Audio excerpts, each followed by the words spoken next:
Hi guys, welcome back to a new episode of Wake&Tech.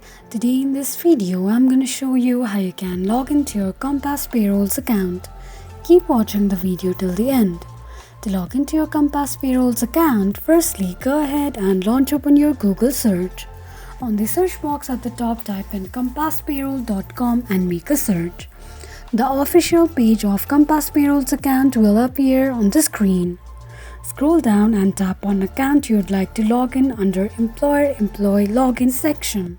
On the next page, enter your username and password associated with your Compass Payroll's account and tap on Sign In.